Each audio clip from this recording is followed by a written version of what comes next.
Welcome to Uncommon Core, where we explore the big ideas in crypto from first principles. This show is hosted by Jon Charbonneau, co-founder and general partner of DBA, and me, Hasu, strategy lead at Flashbots and advisor to the Lido DAO. Today, Hasu and I sat down with Mike Neuder from the Ethereum Foundation and Chris Hager from Flashbots. We had a great time chatting through PBS, also known as proposer-builder separation. We talked about the history of PBS on Ethereum, talking about what it looked like on proof of work, and how that brought us to where we are today with MEV-Boost on Ethereum right now. We also looked ahead, looking at the future of PBS, asking each other, should we enshrine PBS or not, and what would that look like? That included talking about really fun new ideas like Pepsi. We also had some fun at the end talking about what should PBS look like on other domains, especially layer 2s on Ethereum like other rollups, where we chatted through why we think it could actually look very, very different on L2s compared to Ethereum itself. Hope you enjoy. What is proposer-builder separation, or short as we know it, PBS? Sure. So the first thing that I'll pick out that we kind of used before, it's the quote from Barnaby, is like still my favorite kind of one-liner description of what it really is. So PBS is first and foremost a design philosophy recognizing that protocol actors may invoke services from third parties in the course of their consensus duties. So like I really like that as just like a kind of high-level setting of what it is. Because it really, while we look at it in Ethereum as like a very concrete implementation, the reality is it is just kind of a higher level design philosophy of we understand that we're going to have protocol actors that are responsible for certain things. And then there's going to be an economic incentive and for various other reasons for them to outsource certain actions to other actors that may not be actually in the protocol.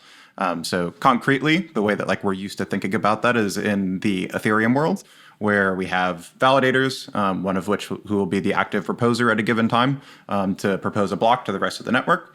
And so the reason that we have concretely proposer-builder separation here is that we want that proposer to be relatively unsophisticated and yet be economically competitive such that we can keep the validator set decentralized so they can outsource the very specialized task to this network of specialized block builders, which sit outside the protocol.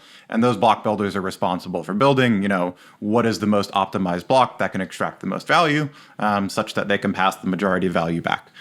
Because otherwise, what you would have conversely is if we don't have this ability for proposers to kind of interact with this out-of-protocol market in a relatively trust-minimized way, well, then you would simply have like a very clear return to sophistication where the only way to be a competitive proposer would be, okay, well, now you need to be a builder in-house. You need to be super sophisticated and know how to optimize everything. So it's trying to get at the fact that you're going to have these different roles, and we need to design like what is the right way to have an interface between these kind of in-protocol and out-of-protocol roles.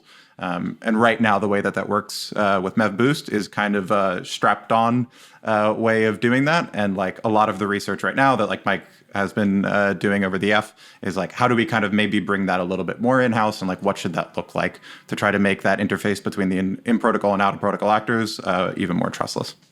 Yeah, and I always like to kind of circle back to Vitalik's endgame post. The last sentence of his post is basically the future of many iterations of these designs will probably end up in a world where there's centralized production, decentralized verification, and strong anti-censorship properties. And he kind of talks about how some ecosystems might start more centralized in the block production world and evolve into something that has decentralized verification only. And others, could take different trade-offs in the initial state, but ultimately, like we might always end up in that state where we need to firewall off the heavy-duty kind of actions that the validators need to take from something that can be run on a local machine, has like credible decentralization features. So that's kind of how I like to think about it. Yeah, you spoke to a lot of things that I'm also thinking. I think in particular, it's also a case of there is either an implicit or an explicit auction. And if the auction is implicit, it has a lot more negative externalities and incentives to centralization.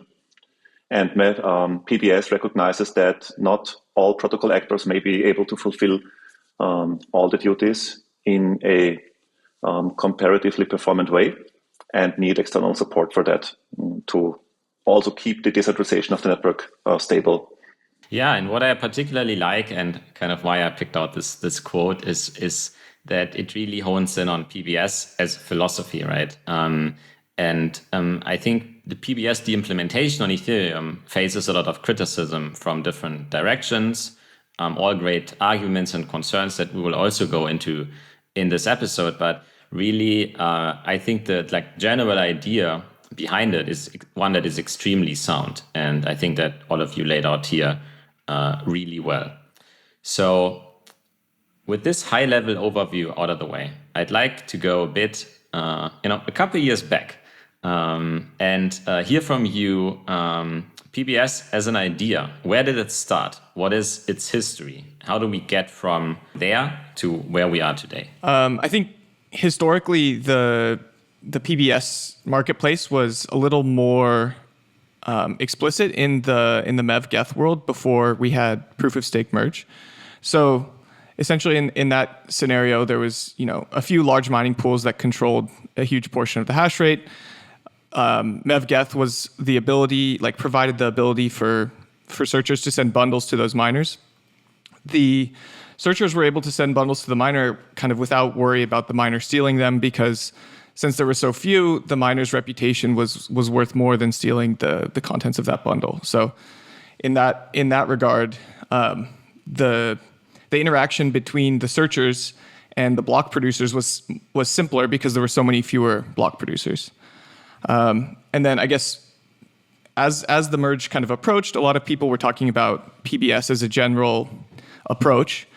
And I think even we're considering holding off on shipping the merge until we had some in-protocol version of PBS that could be accompanying, the merge hard fork. I think that was discarded in general because the merge was already, a huge lift, and adding more complexity to the software and to the spec was kind of just going to slow things down more than necessary.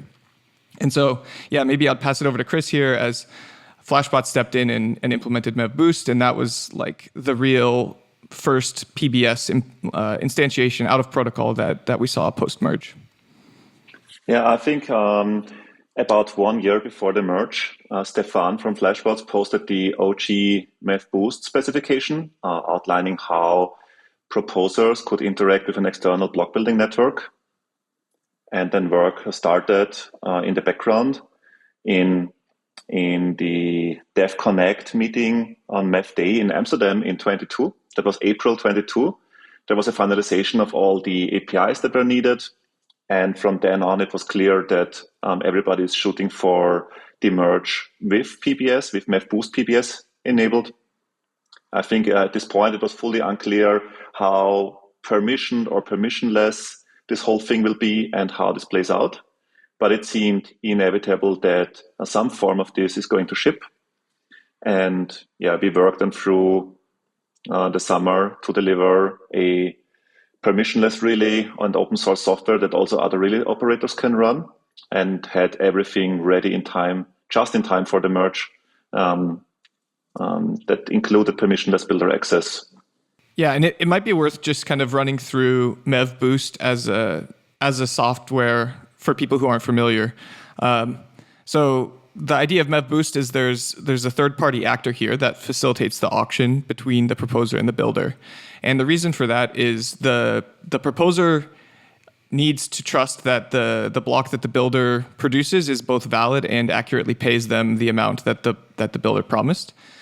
And the builders can't simply send those blocks to the proposer for them to verify that themselves, because the proposer could just steal the MEV from the block and in that way take away all the earning from the builder themselves. So the relay kind of sits in the middle. It facilitates this auction insofar as the builders send a bunch of blocks to the relay, and the proposer commits to the highest paying of those blocks before they actually see the block contents. So that's an important feature here, and that kind of comes up as, I think it'll probably come up as we think more broadly about ePBS designs, which is that proposers need to commit without seeing the contents of their block in order to protect the builders from the MEV being stolen. So the current status quo, I guess post-merge, there was maybe like 3 or 4 relays running immediately, and now I think we're up to like 8 that facilitate most of the MEV-Boost blocks.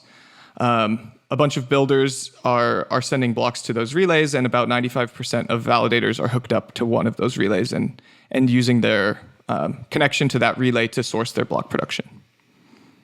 Yeah, I mean, I guess I'm really a sucker for proof of work and kind of the history of it. So I would add that in some ways there was even a form of proposer builder separation before MEV-Geth existed in the division of labor that existed between a mining pool operator and the workers. Because the way that it works is the mining pool operator would construct the block body, and then they would hash the block header once, and they would send it to the workers to hash it further. And that hash would then have the golden nonce or not, right? So you find a bunch of things here. You find block construction, because there was only one party that had to do like all of the peering and the validation and the block construction and so on. And also had to invest into latency infrastructure, right? Being like having good propagation to other mining pools and to big exchanges and so on. And then you had the workers who did like the actual work on the encrypted block body, right? So you also had this idea of the commit reveal scheme even back then. So it's funny how far back some of these ideas trace. We said that we established PBS as a design philosophy, right? And I think you already touched on it a little bit, John, when you said we want to protect validators from having kind of to do these duties that are so complicated, so difficult that it leads to an unevenness, in kind of how much money they make or how well they execute these services. So tell us a bit more about what are the benefits of PBS as we try to, unpack this idea of, let's create a healthy, decentralized market structure. Yeah. So the high level benefit is kind of what Mike was talking about before as well.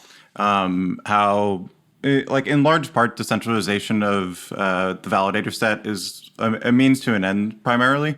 And that's to get certain properties out of them and out of the protocol, such as censorship resistance, liveness in extreme scenarios, stuff like that.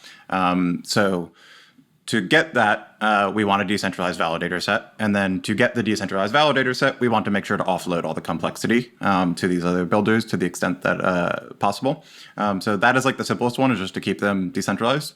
And then the other realization kind of on top of that is, hey, if we have these more specialized, more sophisticated actors that kind of sit next to the protocol that we can like rely on to be economically incentivized to keep building these blocks, we can kind of lean into that and take advantage of it, as long as their power is sufficiently constrained.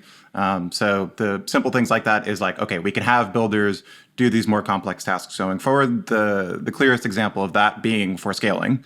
So something like the dank sharding design, where instead of, having all of these like different subcommittees where you're building all the, like you effectively will now have like one gigantic block with all the data in it. And that is like a relatively more complex task to do for one single person to make this larger block, make all the KZG commitments for it, et cetera. But that helps and produces a more efficient scaling design and keeps the load on the proposers very light. It's just a realization that, hey, we're going to have these specialized actors anyway, because there's clearly an economic incentive for MEV capture reasons for them to exist, like they will need to. So we can take advantage of that, lean into it, and have them do these other tasks that we can kind of push off to them that like someone needs to do in a more efficient manner. And this is a new idea that you're now introducing, right? Because so far we kind of kept it to MEV and kind of just the ordering of transactions. I mean, we touched on some things like a mining pool needs latency infrastructure and good peering and stuff like that. But now you're really opening almost like an entirely new, like much wider design space, right? Yeah, exactly. And even kind of more extreme scenarios, I would say, or like kind of pushing the same idea to different layers.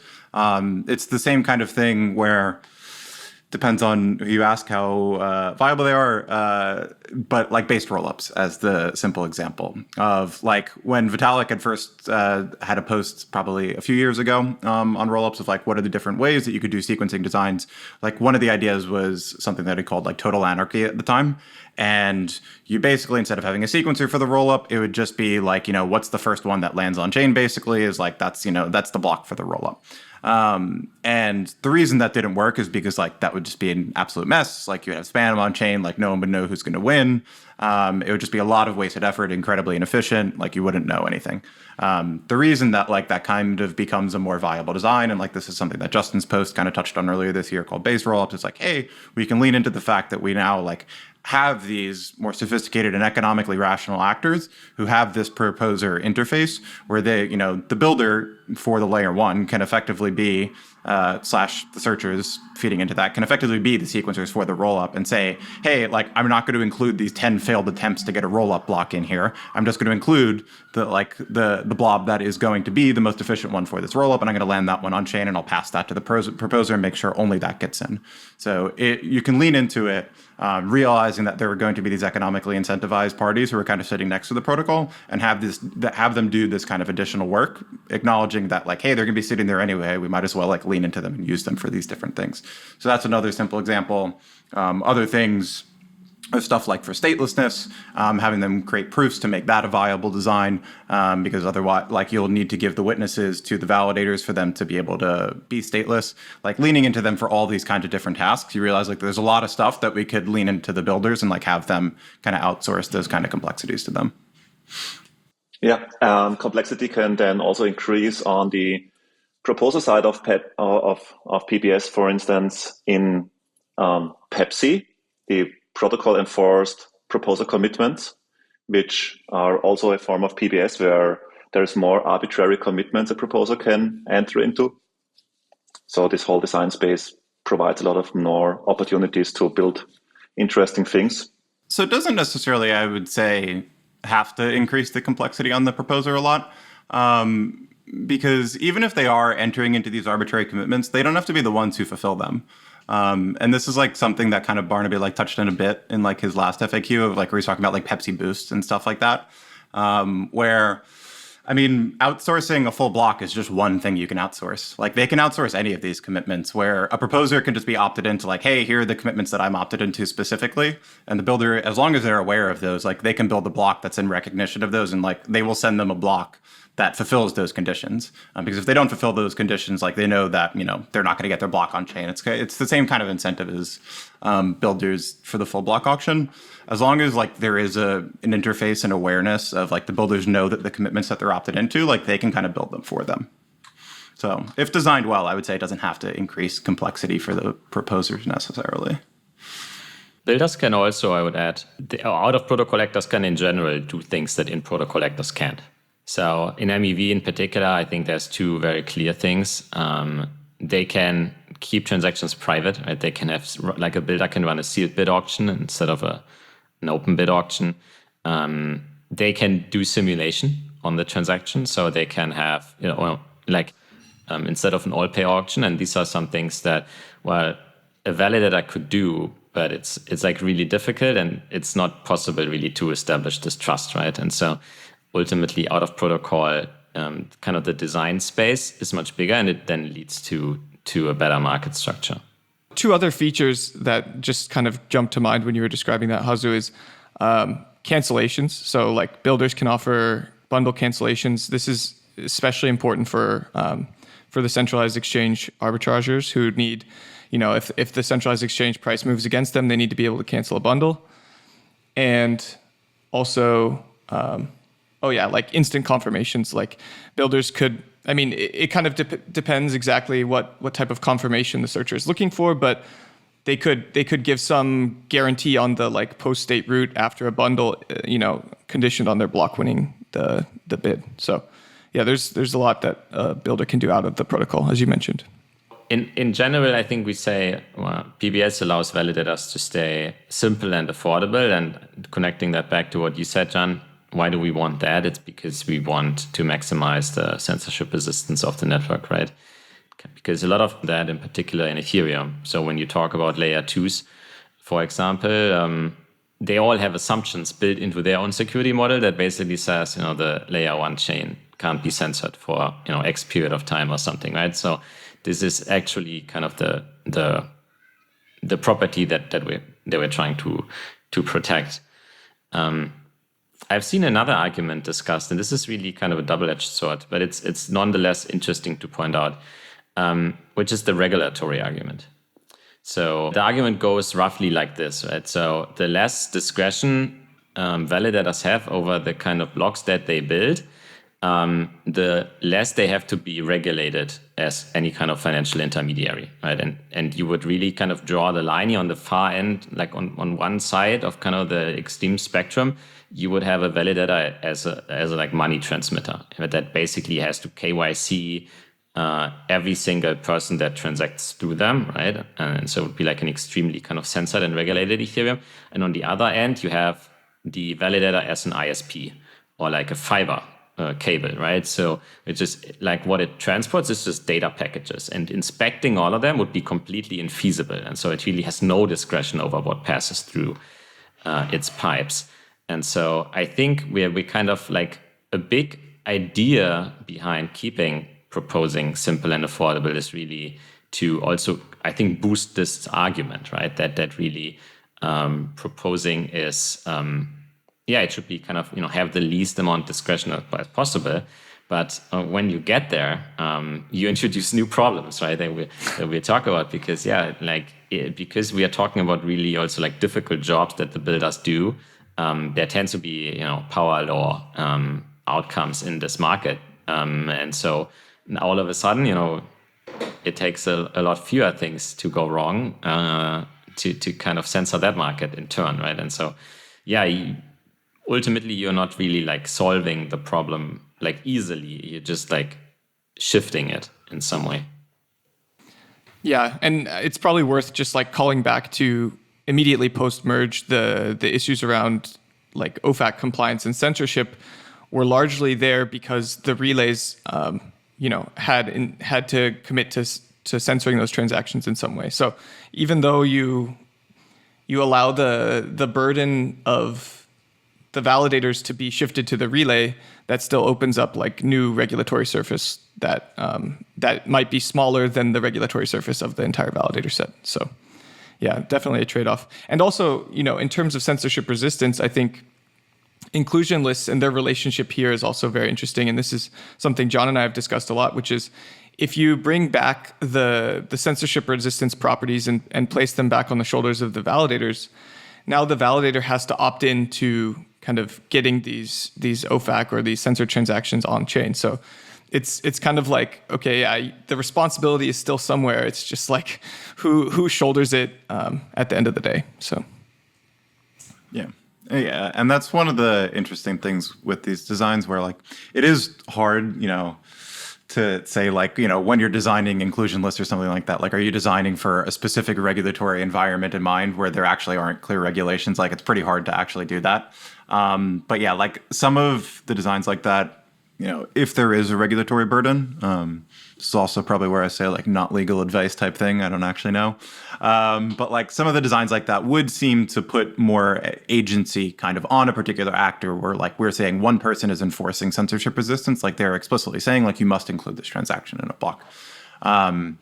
That maybe looks a little more gray as compared to something like, and this is one of the reasons that I think that like designs like Suave and other types of encrypted mempools are like, they're very often talked about as an MEV solution. I think that they're like very interesting from the censorship side of things. And like that is like a very underrated property of them is that like they seem to be in the best direction of ensuring these properties for people while also giving everyone plausible deniability of no, like I don't know what's in there, of completely removing that agency from anyone throughout. It's just that like I see a bunch of white noise and I run my algorithm over it and like here's what I get at the end of the day. And like that is what starts to really look like at the end of the day is like I'm an ISP, I'm sending data packets around, I don't know what the hell any of them are, and you really are a dumb pipe at every point in the supply chain. So like that is like a very interesting dynamic of them that like I think like does get underrated at times. Is that like they are very much a censorship tool. And like making everyone a dumb infrastructure provider as opposed to just being, this like MEV solution, which like they are very helpful for, short-term privacy, for things like, making auctions incentive compatible, et cetera. But the censorship side of things is like very interesting to me for that reason as well. Yeah, very well put. I rounded off with one more point, and then we can move on. But I think what I in particularly like about PBS is that it's basically acknowledging that a division of labor between different parties will happen no matter what. And I think this becomes very clear when you contrast it to kind of, other ordering algorithms, for example, or other forms how blocks can be constructed, like time-based ordering, right? Because you with PBS, you really basically acknowledge that there is a market for ordering these transactions with the goal of maximizing validator revenue. And so that is the most valuable thing for them to do. And if you don't allow validators to kind of compete on that, to maximize kind of the revenue that way, then what you will get is other forms basically of extraction that are kind of ultimately much more destructive for the chain. And so you basically say, well, if there's MEV to be extracted, I want it to be an explicit auction. I don't want it to be an implicit auction that's harder to monitor, that leads to spam, that leads to latent entrenchment of latency advantage players and all of these things. So centralization. Yeah. So it's really about saying, acknowledging that the market will find a way and designing around that. And I think, this is some a line of thinking that I think you find in all of Barnaby's articles. Have any risks? I was just going to call back to this idea that that we mentioned before, which is the regulatory surface kind of changes in terms of centralization, and I guess not even from a regulatory perspective, but just the fact that in the current status quo, there's essentially 8 to 10 relays that are responsible for 95% of Ethereum blocks, and 8 to 10 builders that are responsible for producing those blocks. That has some definite risks in terms of it. Those are the builders especially are the ones in a position to capitalize most from the PBS market. They can continue to make the most money. The relays are in this weird position where they're kind of a public good.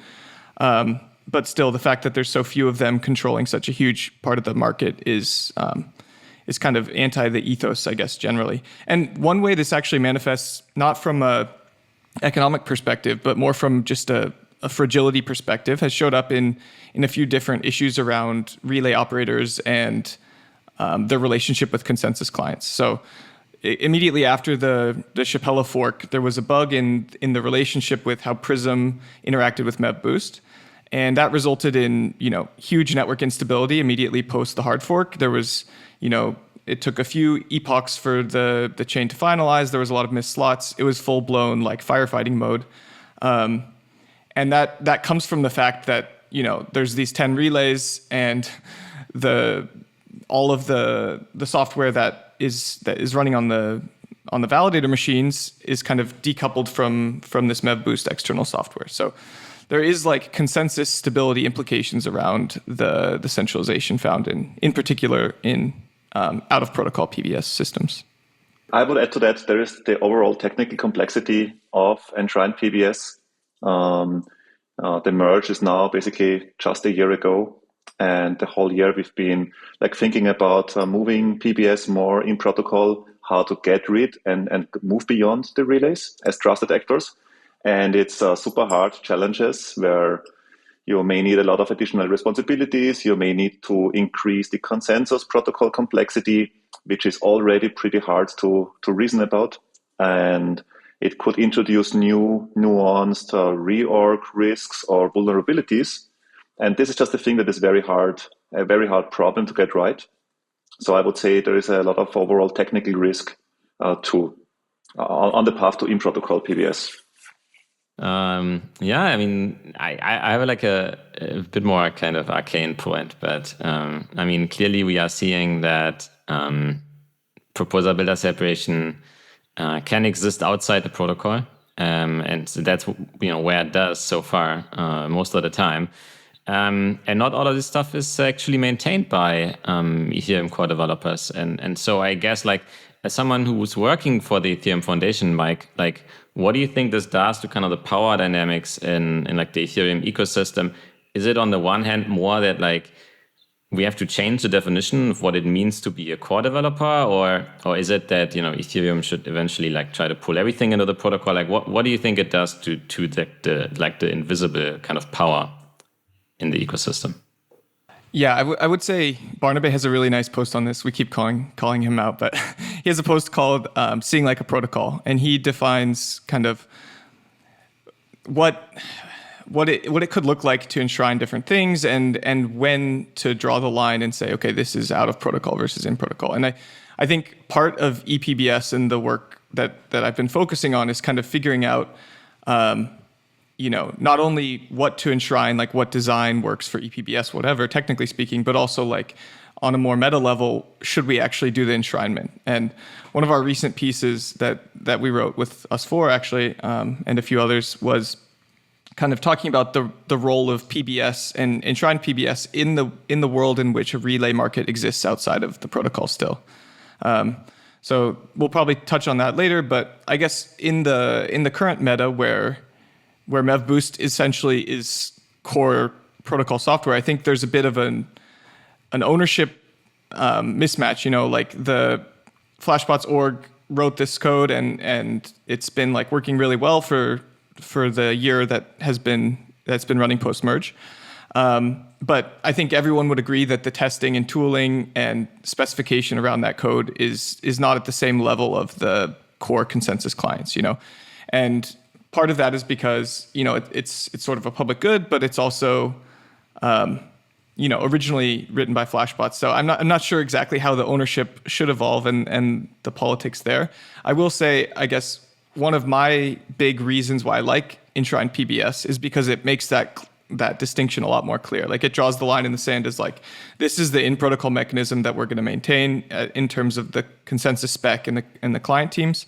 If you want to go outside of that, you have to rely on out-of-protocol software that might inherently be more brittle, more risky, et cetera. So, yeah, hopefully that answered your question. Do you think it's more risky for Ethereum that important part of the Ethereum stack are maintained by kind of non-Ethereum Foundation teams that may even have a commercial interest? Or do you think it's more risky that it isn't?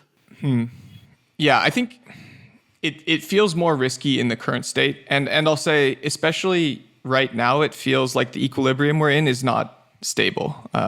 The relays are kind of fighting for their lives in terms of some of them are third-party kind of credibly neutral relays that are trying to get funding from grants and other things. Other relays are parts of companies and commercial entities that are trying to either monetize or trying to figure out like if this is part of the core business model. I think even some of the large relay operators now, it's not clear that if we don't find a viable funding mechanism, we'll be around by the end of the year, for example. So I think insofar as we get to a world where there's only like 2 or 3 relays, that is much riskier to the protocol than the current status quo, which seems to be the direction we're headed in. So I would say, either enshrining something and clearly delineating between in-protocol and out-of-protocol PBS, or finding a way to ensure that the MEV-Boost ecosystem is more stable into the future and more sustainable is going to be critical in the coming weeks and months. If we see in the protocol that there are some incentives for different actors to specialize, or even the same actor to specialize in some way that they can make more money, right? Or that they can do additional things for the protocol. I feel like we have established PBS almost as kind of the canonical solution to this problem, but this is not the case at all, right? So I kind of want to place it in kind of in contrast to some other things that you could also do. So what would you see as like the main kind of schools of thought that are in some way competing with PBS on solving that problem? So in Ethereum, I don't know that there really is a meaningful alternative to PBS, like in the specific Ethereum context, because the way that you like the kind of like broad directional alternative to PBS is just completely constraining what the proposer is allowed to do effectively. and like, you specify like very concrete rules of like, this is what you must follow. So like some of the fair ordering type, quote unquote, fair ordering proposals, where you're trying to say like all the consensus participants like enforce upon each other, like this is the ordering that you must follow within this block. So to the extent that that happens, there really isn't room to be outsourcing block production at that point, because it's supposed to be at least deterministic of like, this is exactly the block that you should be outputting out from this. Like the reality is like, you're not going to be able to enshrine something that prescriptive in Ethereum generally.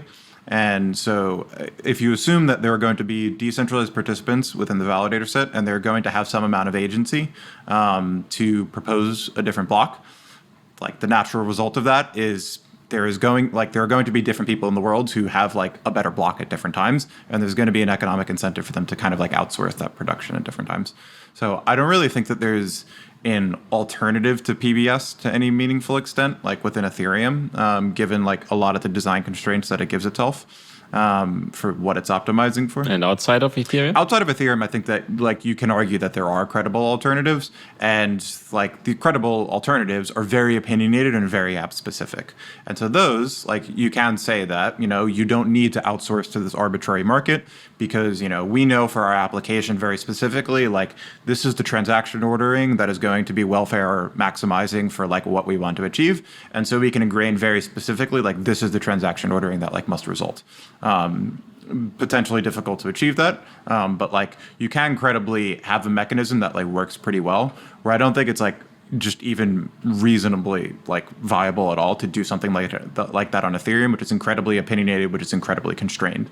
I think you can make a credible argument for that in like certain app specific use cases. But the thing is, like even in the app specific use cases, I think that the reality is it is still a spectrum on like how much are you constraining what you're doing. And so like one of the things that I feel like is sometimes seen as an alternative to PBS is what's called protocol owned building. So this is something that like is more popular in the Cosmos context with like the Skip guys are working on, where, we have these app specific chains. And so they have this notion of protocol owned building, which is you have certain consensus rules that enforce like certain validity conditions upon the blocks. So we have it as part of our consensus in, a chain like Osmosis that, after these trades, like we check if there's an arbitrage. If there's an arbitrage, like it is baked into consensus that is like that cyclic arbitrage is automatically closed, and like the funds are distributed how we agreed upon in consensus. There's no way around that. But the thing is like, while that is constraining what you are allowed to build as a block, there are still degrees of freedom within that. So there is still like flexibility within that. So you can constrain the search space with something like protocol and building. But depending on how much you constrain the search space, if there are still degrees of freedom, which there may very well be, you can still outsource block production. So you can have protocol and building where you have like certain validity conditions that are enforced, but you could still, like the validator can still outsource to some other builder to build according to those rules. And that's kind of what I was getting back to before when I was like mentioning PEPC briefly with Chris, is that like you don't necessarily have to, just because you have more constraints on the proposer, that doesn't necessarily mean that like there is no more freedom left, or like they have to do it themselves. PEPC is a similar idea of PEPC is a way for proposers to constrain the allowable space of like what kind of block they can propose in much the same way that like protocol and building does. The difference is more that like protocol and building takes the very kind of Cosmos approach of, it's app specific, and we can reasonably say, for our given application, this is the right way to constrain the search space of like allowable blocks that like is relatively welfare optimizing. So like every validator has to go by that commitment. Whereas PEPC is kind of the like Ethereum variation of that, where we can't say that because Ethereum is very general purpose. It is like optimizing for very different guarantees. And so you have to allow proposers to be able to like locally make those constraints and those commitments, which are very analogous to what protocol and building like wants to do, but in like a very generic context of like constraining, what is the block that I'm going to output kind of at the end of the day. So I like a lot of things are viewed as alternatives to PBS, and I think that like that is like kind of one of the things that like I try to like hammer out more is like PBS isn't just supposed to refer to like, this is the concrete implementation that we see on Ethereum today. It is just like the acknowledgement of like, there's probably going to be a separation between different actors. And there is a spectrum of like what that separation is and like how much we constrain what those different actors can do. And I think that we're like starting to see that increasingly across different ecosystems. So like PBS really is a spectrum of like, what kind of constraints are you putting on different people and like, what is the interaction between them? Yeah. Another thing that came to mind here is that, especially in the Ethereum context, the ordering of a set of transactions could be worth different to different actors, right? Like a certain block might be worth a lot to a builder only because they can close the second leg of the arb on a centralized exchange, whereas that block itself might be worth a lot less to a validator that produced it locally because they don't have the liquidity on the centralized exchange. So there seems to be like, with such a general purpose design, it doesn't seem that viable to just say, okay, this has to be the most valuable block according to everyone's view, so this block becomes canonical like by that definition, And additionally, just the idea of coming to consensus over the set of transactions that can like be eligible to be in a block is a very difficult thing too, because everyone's in the P2P network, they have a different view of the world. And I think that's one of the design challenges that Ethereum faces.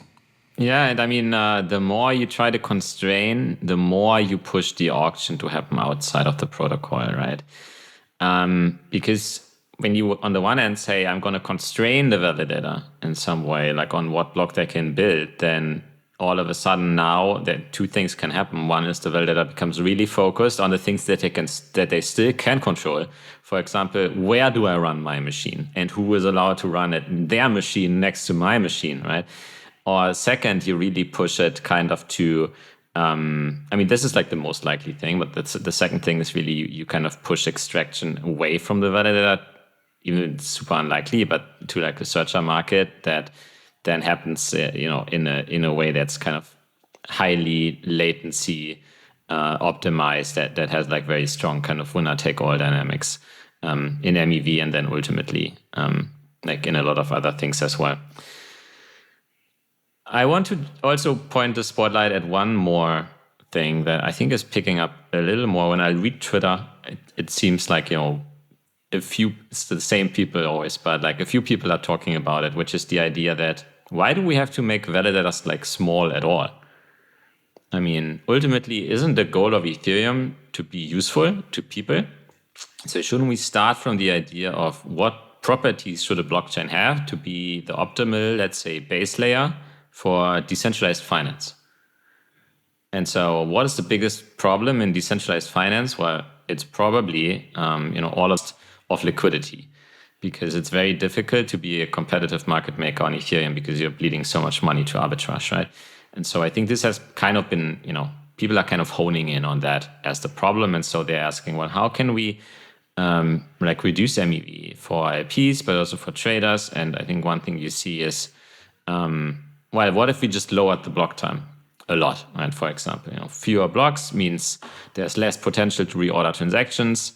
There's less MEV. Market makers can update their bits faster. All of these things, right? What's kind of your view on this idea of, well, let's sacrifice, some decentralization in validators to make Ethereum more useful?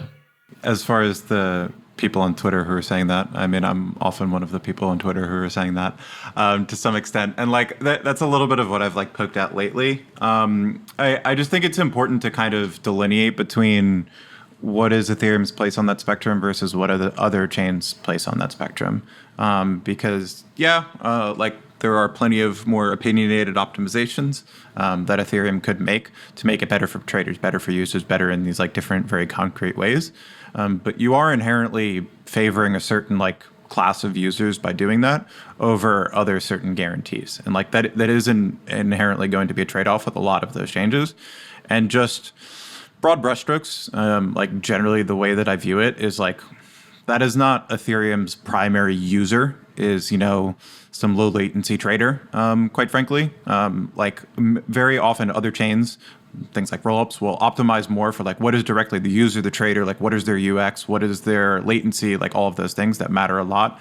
I view that less as like Ethereum's primary customer, where like Rollups are building for those users. In large part, Ethereum is building for Rollups and other types of like longer term, slower use cases that need like really strong guarantees at the end of the day. Like that, which is why like I think it's a very practical decision for a lot of the reasons for Ethereum to like have a permissionless validator set. And like this is some of the stuff that I've touched on. Like there are trade-offs to a permissionless validator set, particularly in the short term. Of that means that your validators are not going to be able to enforce any kind of like MEV protection. It's harder for them to enforce censorship resistance potentially.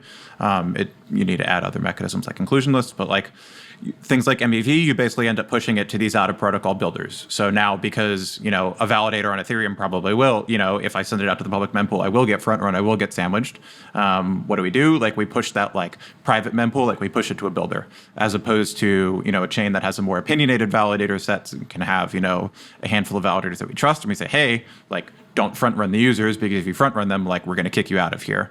And like that actually makes sense as a trade-off for other chains. I just don't think that makes sense as a trade-off for Ethereum, because like it is trying to provide a fundamentally different set of guarantees. Like if you are looking as a user to use a low latency chain where you can send your things to the public mempool and you're not going to get front run and you want to pay low fees, you shouldn't use Ethereum. Like, and I'm just like fine to say that, like you should go use a rollup. Like that's kind of the whole point. Ethereum is just like optimizing for a very different set of trade-offs, so that rollups can optimize for the exact opposite other end of trade-offs, where they can be more guarded and opinionated in their designs, where Ethereum is very like trying to be very unopinionated and very robust and very broad in its design goals, and like kind of pushing those intricacies over to like different layers of the stack. So generally, like my response is like those trade-offs do make sense. They just don't necessarily make sense for Ethereum. And like different protocols should have different spots on that trade-off spectrum depending on like who is their user, what are the guarantees that they're trying to provide. Changing gears here a little bit. PBS is a design philosophy, but it also has an implementation on Ethereum today that's called MEV-Boost, right? And you are one of the main people working on this MEV-Boost ecosystem for a long time, Chris. So can you describe for us kind of what is the current state of the MEV-Boost ecosystem? And then we will transition that a little bit into how it's going to evolve in the future. The current state of the MEV-Boost ecosystem.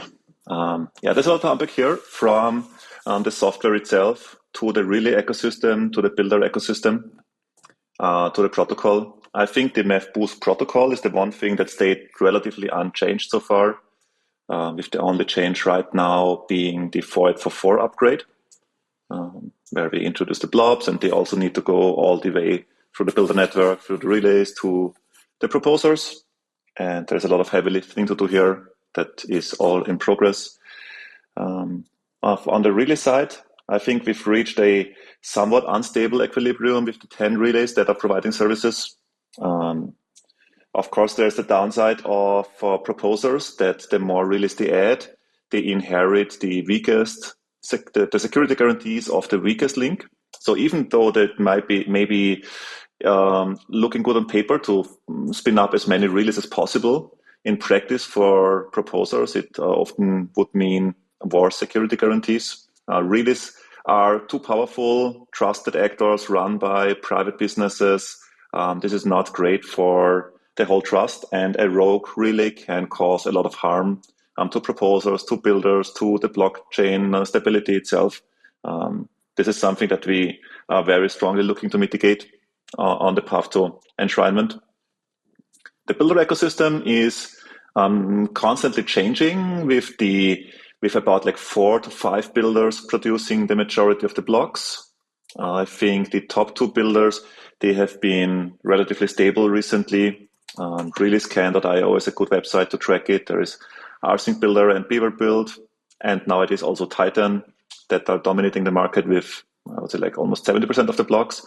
Then there is Flashbots and Builder 69 with 10% about each, and then a steep drop off to 2% for other builders. So I would say it's like somewhat almost centralized set of players here. It's probably not too easy to ramp up. There's a lot of things these high market share builders do to gain it. But yeah, we will see how that shapes up. Software-wise, overall, I think MEV-Boost is relatively stable now. Really, operation is the more demanding task for operators mostly right now. It provides a lot of DOS protection, validity checks, payment checks. It has a lot of things to do that requires a lot of compute. It's not quite easy to run it, but possible. Then there is the performance and latency optimizations that the ultrasound team and Mike in particular has implemented over the past couple of months that also really boosted the inclusion rate of this. So optimistic relaying in particular, which means that the guarantees are changed in a certain way, that the builder blocks, they are not validated anymore before they reach a proposer, and the proposer might sign blindly to it. And the optimistic relay is basically guarantee a reimbursement in case of a fault. So this is an interesting development that's currently run by the ultrasound relay, and I think some other relays. I'm not sure if Bloxroute is also running optimistic mode on some builders. That also has a lot of additional operational overhead. Flashbots is not doing optimistically relaying. Yeah, and I think overall, like, our focus is moving beyond relays. The sooner, the better. Yeah, I was just going to say, part of the optimistic kind of roadmap and the idea of making some evolution in the relays is to try and make them actually cheaper to run. So what optimistic relaying does is it tries to simplify the task of being a relay operator, because the blocks don't have to be simulated kind of in the same few hundred milliseconds right before the end of the slot. So by spreading out the simulation over the subsequent slot, the actual overhead of running a relay could go down quite significantly. And this is part of kind of this path to hopefully more sustainable and more economic relays. And as Chris mentioned, the trade-off here is additional overhead from the relay operation perspective, because builders have to be collateralized with the relay, and if there's ever any failure, then that's kind of on the relay to reimburse the proposer for that issue. But yeah, the kind of long tail goal here is to get to a point where we can explore and kind of forerun some of the features that would be present in an enshrined PBS mechanism through the existing relay market that we have today. So that's kind of the high level goal of optimistic relaying generally. Yeah, let's stick with that for a bit here. So ePBS, Enshrined PBS, what is it? What is really the central problem that it's trying to solve, or that needs to be solved to have ePBS? Yeah, I think the high level problem is just trying to eliminate the need for the relay market. So yes. Ideally, we want some way to facilitate the auction between the proposer and the builder without needing a trusted third party. And why is it difficult to do that?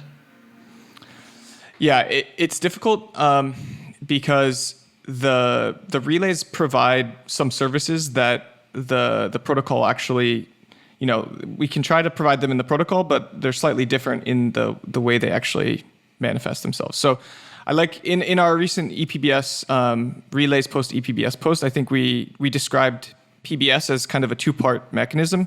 It has a commit reveal scheme, which is to enforce that the proposer commits to a bid before seeing the actual block. And then it has an unconditional payment mechanism.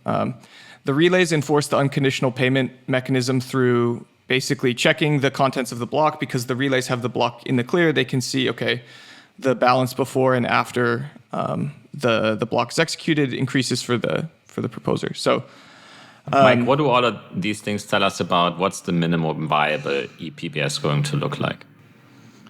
Yeah, so the minimum viable ePBS would be a commit reveal scheme to allow the proposers to commit to a builder block, and then an unconditional payment mechanism. So the unconditional payment mechanism is important because we no longer have the relay to verify that the payment goes from the builder to the proposer. So the kind of easiest version of this is what we proposed called top of block payments. And the requirement here is that the builder submits, along with their bid, a valid transaction that pays the proposer the amount that is associated with the bid. So this this, along with just enforcing that the proposer kind of at the protocol level can sign onto a block header without seeing the block contents, is the minimal ePBS instantiation that we're considering. So I assume that would require then changes to how blocks work basically in Ethereum, like the format of them.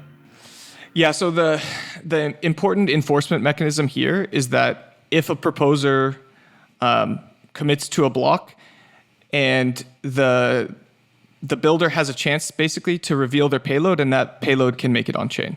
So the kind of trade-off in the design space here is how do we ensure that if once the proposer reveals their payload, that payload becomes part of the canonical chain. There's a couple different ways to do this. You can give the builder block fork choice weight explicitly, which is kind of the original line of thought that Vitalik's 2-slot PBS and the kind of the rest of the designs went with. The most recent design we have is called the Payload Timeliness Committee, where there's a committee that specifically attests to the availability of the payload from the builder without actually giving explicit fork choice weight to the builder block. So yeah, it does change the consensus rules. But the idea would be that most of the structure of the block remains the same. You just have to enforce that if the builder reveals their payload, it becomes canonical. And if it doesn't reveal a payload, that the payment is still executed. Right, exactly. Okay, so ePBS is one way that PBS is going to evolve, as we have heard. Another angle is all of the rollups are looking to decentralize their sequencer in some way. So we'll talk about what that means exactly, because different people can have wildly different opinions. But one of the things that they're kind of looking at is PBS, but really it's part of like a much broader design spectrum than you have on the layer one. So Jon, can you kind of walk us through like how to what like degree do we need at all like some form of PBS on layer two, and how are these different teams thinking about it? Yeah. So I would say broadly they have a lot more flexibility in their designs, is the like very TLDR of it, where Ethereum, like kind of as mentioned before, like has this very strict set of constraints where it's like, we want to be very, generalized, unopinionated, super permissionless, all of those conditions, like it makes it much harder to optimize for. And the reality is rollups are going to have a lot more degrees of flexibility there. So they don't need to have necessarily a gigantic permissionless set of sequencers. They can have potentially one or a handful or some permission set of them. And that just it makes it much easier to design the process, like that interface between the proposers, who is kind of like the sequencer more or less here, and like some kind of out of protocol builder. So it makes it much easier if you kind of know who all the parties are, and like they're able to have like some sort of trust interaction between them for proper execution and fulfilling their commitments. So that makes it a lot easier. And the other part of it is also they can be way more opinionated than Ethereum is going to be. So rollups can play around with things like, threshold encryption with some variations of, like first come, first serve with the batch auction, like Shin's proposal. There are going to be a lot of these different variations that are going to be more opinionated, and people are going to try different things. It's going to be like, basically the better analogy for them in large part is Cosmos compared to Ethereum. Like, rollups are the Cosmos app chains of like the Ethereum vision, realistically. Like, they are not Ethereum itself. Like, that is the whole point of like kind of what I was going back to before, of like Ethereum makes a certain set of trade-offs that are like very difficult to deal with, so that rollups in large part do not have to deal with those, and they can optimize for another kind of end of the trade-offs. In large part though, some form of PBS is likely going to rise / be necessary in them. Like, what that looks like will look very different, but for those same reasons before, of like, even when you constrain the search space of like you do certain things like protocol unbuilding, or you constrain certain ordering rules, there still are going to potentially be degrees of freedom that like you want to outsource to a competitive market, such that like you are getting the best block that the sequencers are going to put in there at the end of the day. That makes sense. And another topic that we have touched already on in this call is PEPC. So what is PEPC, and how does it relate to PBS? Cool, yeah. So PEPC is a proposal from Barnaby. It stands for Protocol Enforced Proposer Commitments. And the idea here is that it kind of generalizes PBS insofar as expanding the set of commitments that a proposer can make that are enforced at the block validity level. So the idea is in this new design, proposers can sign up for different block validity conditions that are applied to their block. And this is kind of often compared to the type of commitments that could be made through eigenlayer. But I think the important distinction is that eigenlayer commitments are only enforceable kind of at the execution layer, meaning they're only enforceable by slashing the stake of the validator kind of after the fact if they don't fulfill the commitments that they made. PEPC is kind of a stronger commitment, or in my mind, kind of closer to the metal of Ethereum, in that the commitments are actually part of the fork choice rule and part of the state transition function. So if a proposer commits to something and their block doesn't satisfy that constraint, then it's not even able to be part of the blockchain because of the commitments that they made. So I like to think about the difference between ePBS and PEPC as the difference between homogeneous and heterogeneous commitments that the proposer can make. So in ePBS, we're saying we're going to specifically enshrine a single version of the mechanism that the proposer and builders participate in. So that could be a full block auction. So the proposers can commit to a specific block hash. The builder has to reveal a payload that corresponds to that block hash. It could also be more general, like the proposer commits that they sell their block production rights for the entire slot to the builder. So instead of specifying the block that the builder has to produce, they say whatever the builder wants, they can make, as long as it's signed by a specific builder pub key, for example. In general, the space of commitments is just the single commitment that the proposer can make in Enshrined PBS. PEPC is different in that different proposers can make different commitments from slot to slot. So the slot N proposer could say, I only want to sell the first 1 million gas of my block. I'm selling it to this builder. The bundle that comes there has to be signed by that builder, for example. But the next proposer, the slot N+1 proposer, could commit to selling their entire block to a different builder. And that heterogeneity of the commitments is, I think, the important distinction between ePBS and PEPC. Could you say that PBS is a kind of very specific commitment protocol in the sense it allows builders to commit to validators and validators to commit to builders in a way that lets them exchange blocks for money without leaking the information? And then PEPC is a kind of highly generalized commitment protocol where both parties can make, especially validators can make more elaborate commitments to the builders. Yeah, absolutely. I don't see PEPC and ePBS as mutually exclusive in any way. I see PEPC as kind of the superset of ePBS. And Barnaby actually mentioned this in his recent FAQ. He said, the way to do PEPC might be to start with limiting the set of commitments that a proposer can make. And that commitment set might just be a single commitment, which is I agree to sell my entire block to this builder. And the roadmap could evolve to kind of open up the space of commitments that the proposers makes. That would be probably the direction we go if we decide PEPC is the right roadmap. And is the idea still to express these commitments as smart contracts? I think the implementation details are still very much kind of being ironed out.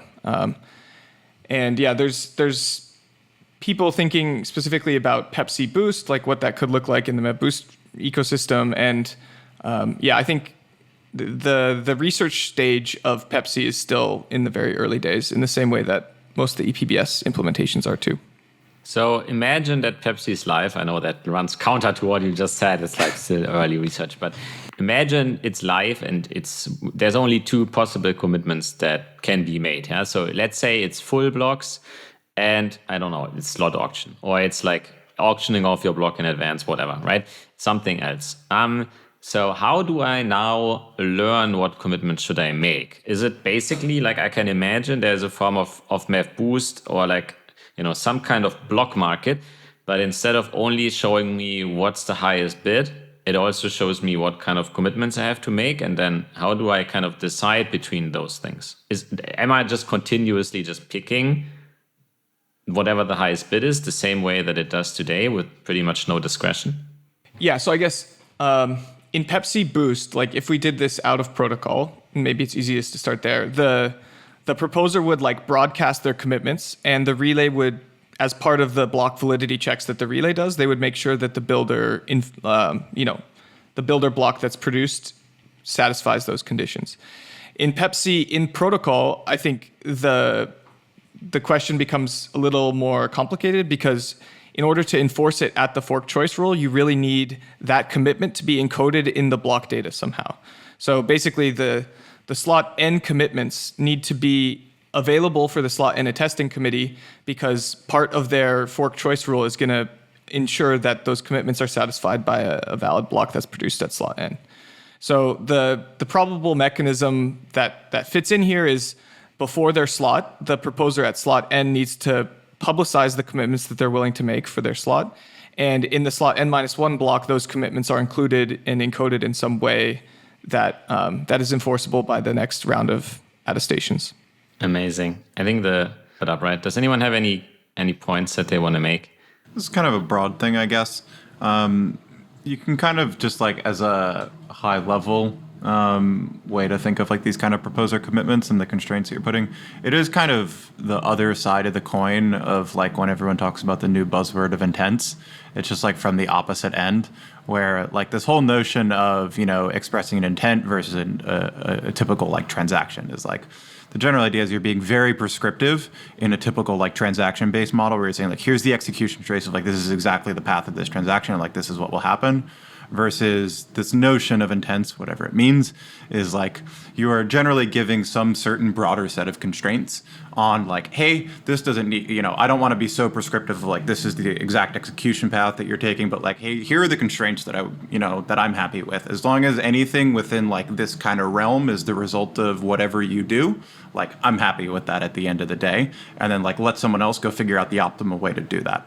And like very similarly on like this proposer commitments thing, it's like it is kind of the other side of the coin of that, where you are saying like, what is the right balance of like, what are the constraints that we impose on builders in this scenario from like the proposer side of things, as opposed to just having like a very prescriptive mechanism, which is like, I will sign a commitment and you will give me a full block and like this is it, as opposed to like, hey, what if we could say like, you give me this full block, but I'm going to give you these constraints of like, it's a block, but it has to meet like, it has to have like this certain type of transaction ordering in it, and like I want like this Oracle transaction at the top of the block, and then the rest of it like you do whatever is like the most like welfare maximizing thing, like whatever you get the most value out of.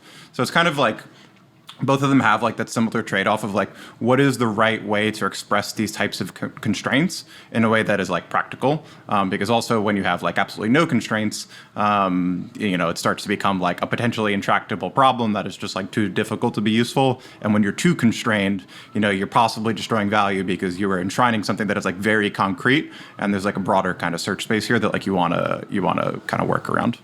Let me ask you a philosophical question. So if in PEPC, a proposer can, first make a commitment, then a builder has to honor it. And in SWAV, a validator can request a block that has certain properties. So they are also, basically enforcing a commitment. And they cannot see the contents of the block, so they have no discretion over like withdrawing whatever commitment they made. Is it the same? Is it different? It's a similar idea from like kind of two different perspectives, I would say. It's like broadly what you're doing there. It's like both of them are imposing some constraint, whether it's the user side of what they're telling SWAV of like, hey, here are the constraints that I want fulfilled.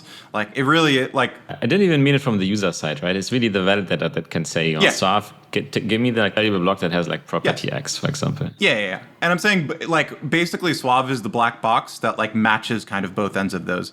Because what you're saying is like, yes, like the validator can tell SWAV like, hey, give me a block that like satisfies these conditions. And then on the other side of them, the user is like sending things into SWAV saying like, hey, here are my transactions, just do something with them that like satisfies, my kind of constraints. And then SWAV is that thing kind of in the middle that takes like, okay, here are the validator's constraints, here are the constraints that all the users like that they gave me, and now I can match those together. What is like the optimal like outcome of this? Like send it along to the proposer, and like now they can kick it out. What do we learn from all of this? Okay, one thing, I guess, commitments are very powerful. Anything else? Any takeaways from you guys on this episode before we wrap up? Like the biggest high level thing for me is just like honestly kind of goes back to the thing that we said in the first place is like a lot of the criticism around PBS is just like very misguided in that it's like it's really a criticism of like a specific mechanism that Ethereum has in place and is looking at. It is not really a criticism of the idea that like, hey, there's naturally going to be a division of labor for like certain kinds of specialization. And even when you make opinionated, protocol owned building type stuff, that doesn't mean that it's impossible to have any kind of like division of labor. So it's just realizing that like there is always going to be this kind of separation of roles to some extent. And you just need to like understand in the context of like your own protocol, like what is the right place on that trade-off spectrum of like, does it just look like a very simple, very dumb, like, hey, I sign a commitment, you give me a full block and like, that's it? Or is it a very opinionated kind of interaction where like there's some kind of outsource, but like you're giving a lot of constraints and a lot of enforcement over that. It's just like, it's a different trade-off spectrum and like different protocols should have like a different spot on that. It's not like a PBS is good or PBS is bad. It's just like different kind of versions of it make sense in different places. Well said. Overall, I think what is clear is that enshrining PBS is hard. It's a challenge. I think we have been making really good progress as a community towards that. And I think it makes sense to start like we did with MEV-Boost with a out of protocol way to experiment and then iterating towards enshrining it.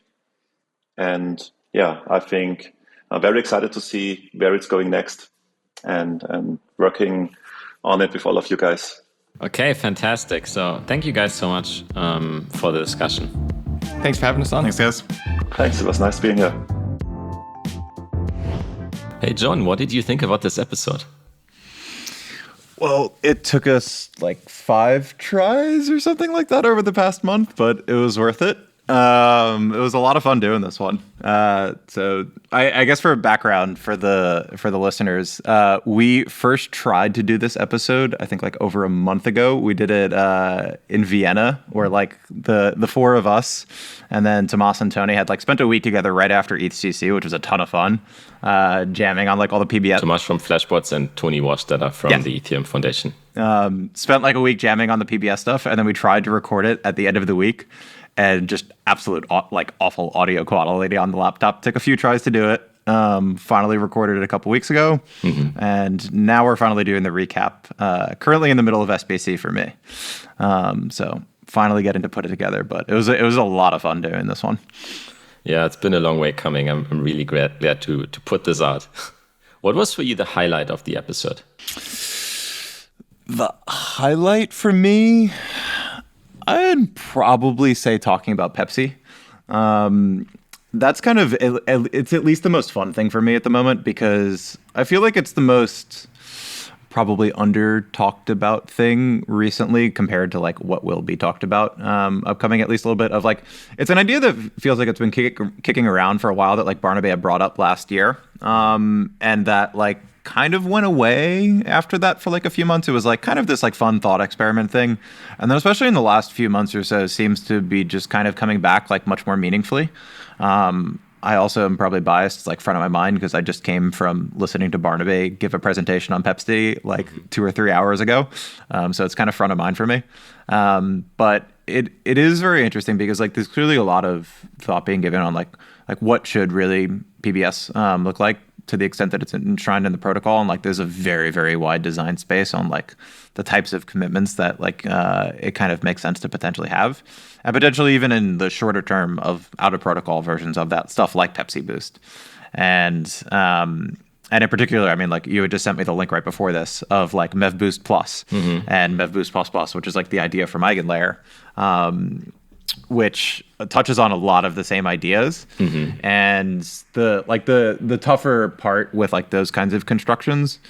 So for brief context, we'll link it in the show notes, but for the listeners, like MEV-Boost Plus and MEV-Boost Plus Plus, they're like ideas from Eigenlayer, which are basically partial blocks auctions, where you can allow like the proposer to opt into restaking commitments, where they can say like, hey, I agree that I'm going to sell the top half of this block. I'm going to agree to this, and then I'll get the block body, and then after that, I can add in, whatever I want at the bottom of the block.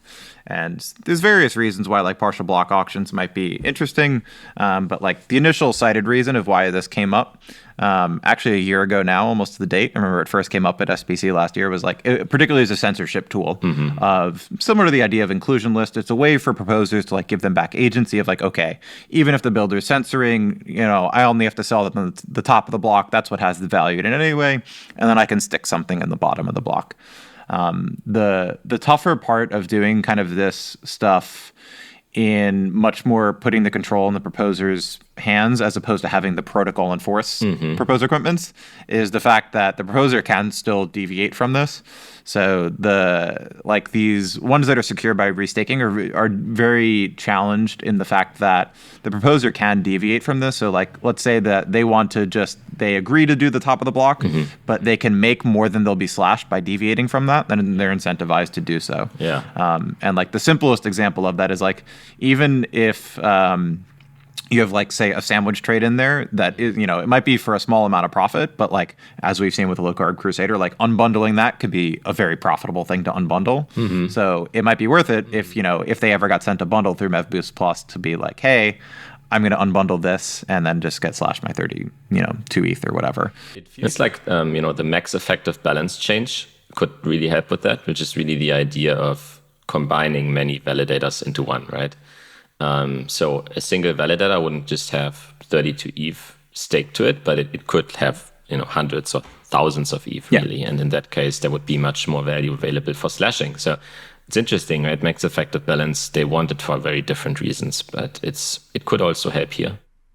So it is possible to even do that without max effective balance. That is like a clearer way to do it. But it is possible if someone just opts in to they could just opt in for their restaking commitment of just like, hey, I tie all of these together. So like when they tie in the first place, like they just tie in like, okay, if I screw up with this proposer, all of these, say 10 proposers are all linked, like you could slash all of them too. Yeah, like a shared identity layer on top or something. The problem with doing that kind of thing is obviously like that becomes super centralizing of like, okay, well now you need $1 million to make a commitment, and like now the small guy can't do that anymore. So like that's the kind of trade-off. The nice way to solve it is you have it be protocol enforced, these types of commitments. Now it's no longer a, hey, I just, I lose my 32 ETH if I deviate from this thing. It's if I try to deviate from this thing, the entire testing committee will just reject the block as invalid. So seeing that design space get played out a little bit more is like very interesting to see. And it's clearly getting more thought in the last couple of months, which has been a lot of fun. So it's top of mind for a bunch of people, but do you think it will be big in terms of impact? Do you think it will be implemented? Do you think it will be heavily used? I still have mixed thoughts on this. I definitely think some forms of it will happen. I think that there's going to be certainly enough incentive to do something like PEPC-Boost. Whether it makes its way to be in protocol, I am very mixed on. That I don't have as high a confidence.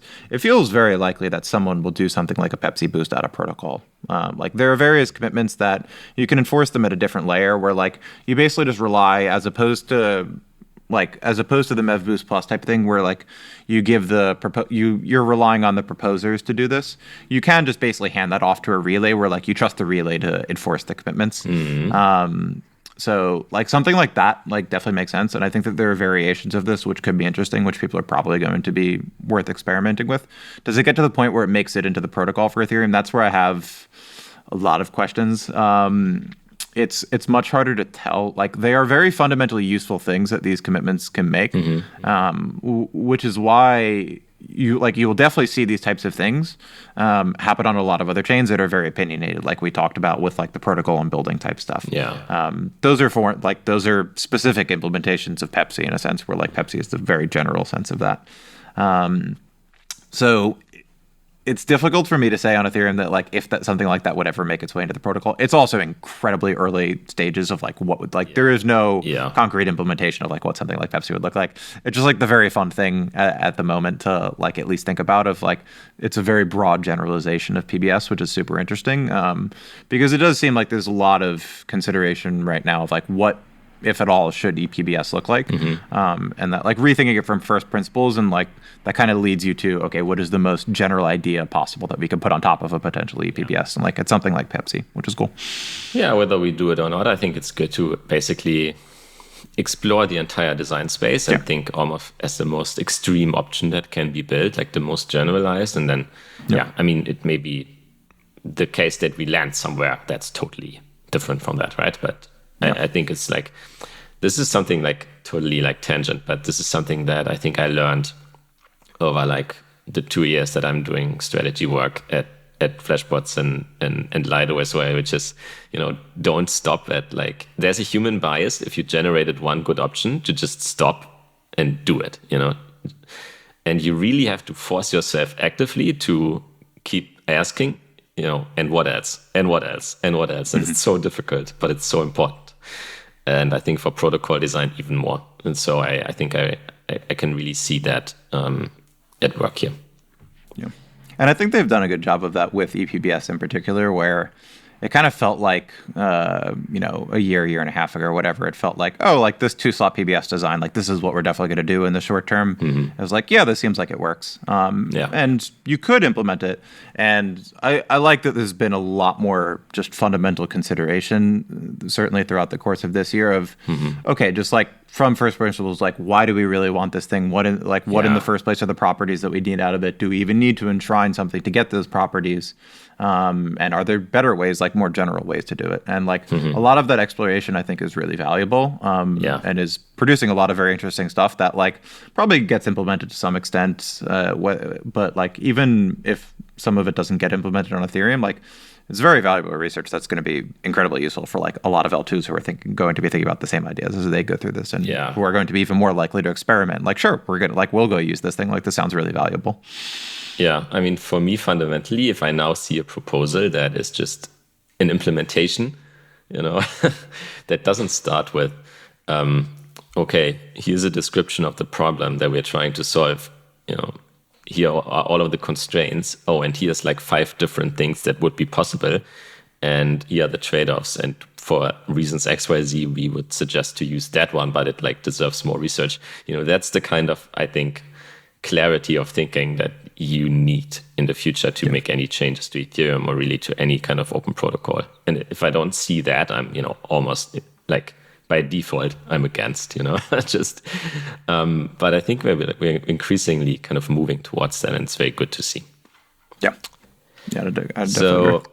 One thing that I really liked, and that kind of came out in the episode, I think really well, is that PBS is not an implementation, kind of building on that previous point, right? PBS really is a design philosophy that is in itself extremely broad, right? All it really says is there are incentives for division of labor in the protocol, or like framing it differently, for protocol actors to outsource part of their duties to external actors who might be more specialized. And then those are explicitly not in the protocol. But what the protocol can do is provide, like an as expressive and like as trustless as possible interface as it can, to make it so that this outsourcing really becomes as easy and like as fair and as egalitarian as possible. Because if it doesn't, then what you see is, some protocol actors might be better at outsourcing than others, and this is kind of what we saw initially with MEV in kind of pre-proposer builder separation days, right, where there wasn't such a trustless interface and like a way for validators or mining pools to really discover, okay, so who are the searchers, I should be working with, and now the builders and so on. And so, just like zooming out basically and looking at this entire thing as a design philosophy that's really like strongly rooted in kind of fairness and decentralization of the protocol. That was, for me, I would say, the highlight. Yeah. Yeah, I like that. Yeah. And it's definitely been really interesting to see. I've noticed this more over the past several months, particularly as PEPC has like gotten a bit more attention, is it's a bit what we talked about in the episode of where a lot of these ideas that are almost thought about as opposites of each other, of like the Ethereum PBS, and then there's like the Cosmos protocol I'm building, or the more opinionated things, you start to realize when you start to do the more soul searching of like, okay, fundamentally, what are these things? And you look at things like Pepsi, and you realize like how many parallels actually across those different systems there are. And hey, they actually work really well together. It's not like this one or this one. Yeah. They like very much do fit together in these different ways. And there's like, they look very different in different ecosystems when you have different goals. But yeah, watching how the pieces like actually fit together now, and it's like you just approach from different ends has been like very cool. Yeah, I have to give you a shout out, I think, especially for that with your efforts around proof of governance, right?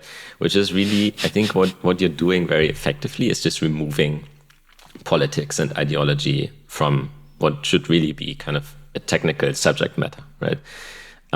Just because it's Ethereum, the Ethereum ecosystem and Ethereum on layer 1 has PBS doesn't mean that the exact same implementation should also be the right one for layer 2s. Would have totally different kind of needs and goals and constraints, right? And so it's really about taking the politics out of it and approaching it from first principles and really seeing these are all part of the same kind of design family. And different implementations work best under different conditions. And, they are all fair game, right? It doesn't matter where they were invented. If something was invented in Cosmos or whether it was invented, by the Ethereum Foundation or was invented by Flashbots, we're here to kind of build the best crypto ecosystem that we can. And so, this is something that I see very heavily in your research. Yeah, appreciate it. One thing that you pointed out to me that we didn't talk about much in the episode was the question whether to enshrine proposer builder separation or not in Ethereum. How do you think about that? Yeah, it was weird. I felt bad that we didn't cover this. I feel like it was the most obvious thing for us to cover. And it was also like right after Mike wrote the post too, on a lot of this stuff.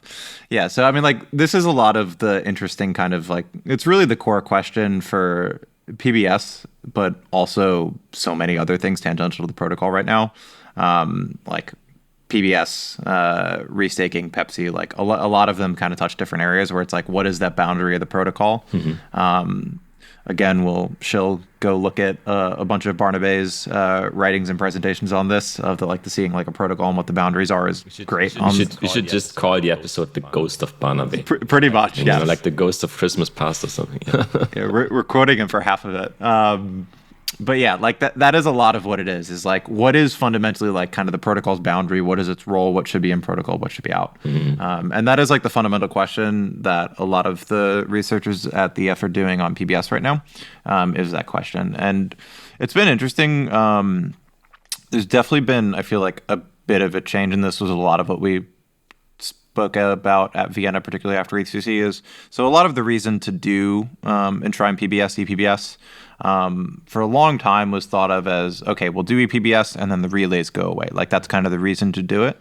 And there's starting to be more, I would say, realization lately is that, okay, even if we do ePBS, relays probably stick around or something very much like them in a reduced role, I would say, from where they are today, where they're significantly less systemically important and less relied upon, and they provide less of an advantage. But like where there is probably still an incentive to use some sort of out-of-protocol solutions that are probably more optimal than using the enshrined PBS protocol. So some of the simple examples are, so like, even if we do this enshrined PBS where like there is, this canonical like P2P pool where like this is where the bids are and this is where you're supposed to listen to, what are some advantages that, some sort of out-of-protocol actor like a relay could still provincially provide you? So a couple of the simple ones that seem to be pretty important are, one of the really simple ones is just flexible payments, of like the way that you would do the payments in this kind of ePBS world would be like, the main idea is probably to do like something called like TOB, top of block payments, where, I would be able to, as a builder, like send you a bid that, even if I don't give you the block body, like you could take the payment. So that works well. In most cases, there are certain times where you would want more flexible payments of, let's say this is like a gigantic MEV block where I'm going to get, 1,000 ETH in the block or whatever, and I'm only going to be able to give you the bid for that 1,000 ETH like after the execution payload. So I can't send you the 1,000 ETH in the top of block payment because I actually don't have it yet. The only way I can send it to you is you need a check that at the end of the block, hey, I made the money and I can actually send it to you. So that's a service that the relay is fronting the money, but only atomically. For the relay, it's trustless, right? But that is something that the protocol cannot do. Yeah, they're effectively guaranteeing to the proposer, hey, don't worry, the relay is the builder is good for this. The block, they definitely capture it. We're gonna pay it to you at the end. Yeah. And so that is one scenario where it is still potentially useful to have some sort of third party who's mediating this fair exchange between the proposer and the builders. That may be more of an edge case one. I'd say the more pointed ones are specifically through the bidding process of cancellations is one, where a lot of these in particular, the SexDex arbitrager builders, they will be continuously updating their bids throughout the slot. And there are times where they will potentially want to cancel their bids at certain times because, prices moved off chain and I need to lower my bid actually. Mm-hmm. And so you can't cancel if you broadcast something to a P2P public mempool. There's no way to do that, but a relay can do that. We just have a limitation that hey, as a proposer, you can only call get header once. So they'll call it at the end of the slot and I can cancel before then. Could also do private auctions, which is potentially helpful for some builders who don't want to reveal everything. And then the last thing is just simple latency. Relays are probably going to be some latency optimization service is probably going to be able to get a faster connection between, if they're absolutely optimized, between the builder and the proposer, as opposed to sending it just to the main P2P mempool. So it's very possible that you would be able to get your bid slightly later towards the end if you're using the relay as opposed to the P2P mempool. So it gives you these on the margin optimizations, and that becomes the fundamental question of is this even the relay that we think of it as it is today? I was going to ask you exactly, and it's so. Is it the relay or is it not? It is a different, it almost is a different role. It's it is almost a latency optimizer. I mean, whatever you want to call it. It's not a fundamental role that it's needed anymore to just mediate the fair exchange between the proposers and the builders, where, and that is the interesting difference is today, basically if the relays go down today, the whole PBS thing doesn't work really. Yeah. There is no interface between the builders and the proposers. In this world, if the relays go down, okay, maybe the latency at the end of the slot is slightly suboptimal, and there are times where you can't cancel bids. They're optimizations, but it's not PBS doesn't fundamentally work well, and it's okay, you got to build blocks locally now. So it's a very large delta, and there's sort of an optimization service at that point, as opposed to this is a fundamental role in the middle of this thing, and it doesn't work without them. So it is a very different kind of point there. So do you envision that if we build this form of ePBS that basically makes the bits trustless, would those trustless or quote unquote in protocol bits be used even for services where the quote unquote relay would be used as well? Can they be used together, or would it be either or in your mind? Yeah, the relay could still just send along those trustless type payments. So they could work together in that form. Right. So it would certainly make sense for them to support the protocol approved type payment in addition to the flexible payments where they're needed. Because the in protocol payment doesn't have any downsides, right? It's using the P2P layer where the kind of disadvantage comes from, and so you can use the centralized relay rails, but with the in protocol trustless payment.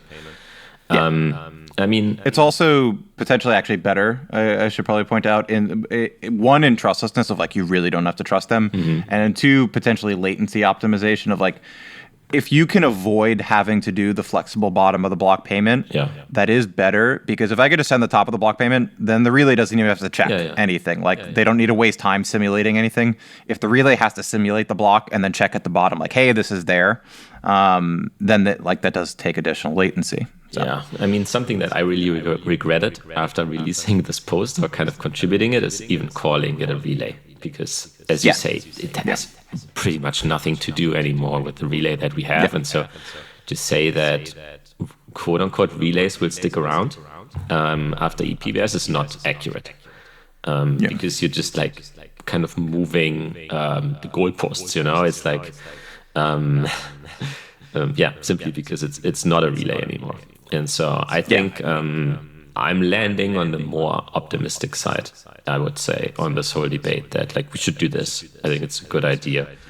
And even if some form of out of protocol infrastructure may still be used, like the like structural importance of this infrastructure will be very low, right? And so, yeah, I think it's a good idea.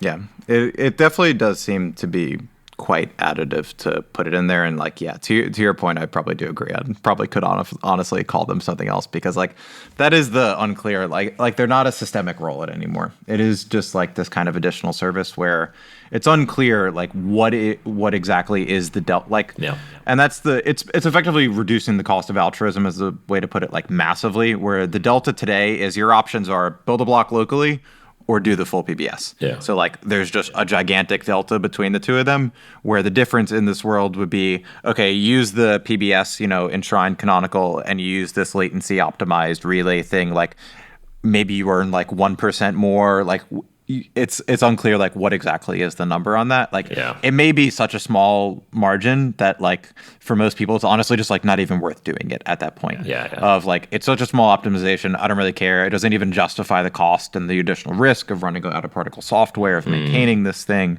It's just like forget it. Like the other thing works 99% is good. I don't care about the last like 5 milliseconds at the end of this thing. And like that exact delta like does matter, and it's unclear exactly what it is. But yeah, like it is a very fundamentally different role, as opposed to like this is the like central point that is like holding up the whole PBS auction. Yeah, I agree. One more thing that I want to touch on is kind of, I mean, I was kind of giving Mike a bit of a hard time, asking him about different governance entities in Ethereum and like their power distribution, who maintains what this means for the decentralization of the overall ecosystem. And kudos, he gave a good answer. I still want to talk about this a bit more with you. So, I mean, right now it's pretty much the case. I think that, the Ethereum Foundation is working on ePBS with the help of various other researchers. I think Flashbots is contributing to it, as are various other parties. Meanwhile, Flashbots is primarily maintaining MEV-Boost, and that's where you more have the Ethereum Foundation and support, primarily supporting kind of with research. Folks like Tony, for example, have done, do some great monitoring and data analysis, and increasingly also like academia is starting to contribute to this. And so what would you think about the idea of, so on the one hand, you could kind of, enshrine it. And I think Mike especially was kind of hinting at that idea, right? So you could resolve this like power, it's not a struggle in any sense. It's like you could like this separation, you could address it by just, saying explicitly, okay, PBS is now part of the protocol. And so, the protocol devs basically also have to work on it, right? And make sure that it stays up to date and it stays optimal.